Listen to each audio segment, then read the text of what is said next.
RIC RUSH Podcast. We lost Charlie Daniels today at the age of 83, and I remember as just an infant, I was probably 2 or 3 years old back in the middle 90s, when I used to listen to the legendary Laurie Nix on the afternoon show on WEZL, and I knew one day that I would meet her and be able to dress up as Willie the Weasel, and she would be my boss, and that I would go on to sometimes do the traffic report when Traffic Jam Sam was ill, and all of those things came true, and now look at me. Laurie Nix is on the phone. How are you doing, Laurie? Oh, Rickers, I'm doing terrific, and if you were 2, that would have only made me, about 8, something like that? Yeah, 45, I think.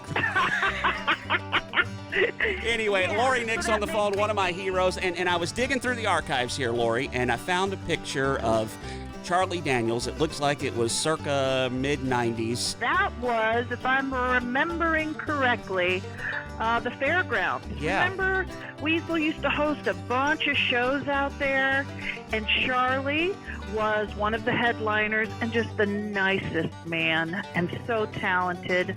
So bummed to hear that he passed. That's what everybody's saying, that he was just such a nice man, certainly a godly man. Did you get to spend some time with him that day? Not much.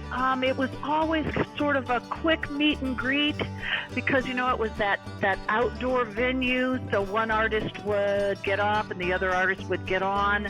I don't remember a lengthy conversation, just that I was quite struck by him. Yeah. How humble and gracious he was and welcoming. And he just really had the crowd in the palm of his hands. He was just so talented and just a terrific guy. And by this time, he had just an incredible greatest hits package. This was after all of his big hits, Devil Went Down to Georgia, and It's America, and Long-Haired Country Boy, and all of those songs. So I imagine you kind of grew up with Charlie Daniels, and then to be able to be there, kind of like watching this guy do all these hits you grew up with must have been pretty awesome. Fantastic. He was an inspiration and an icon to all of those young artists that were coming out of the 90s.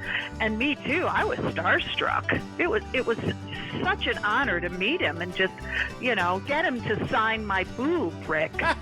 Well, I bet so. And he probably had to go pray about it and then immediately did an a cappella version of Amazing Grace. RIC RUSH Podcast.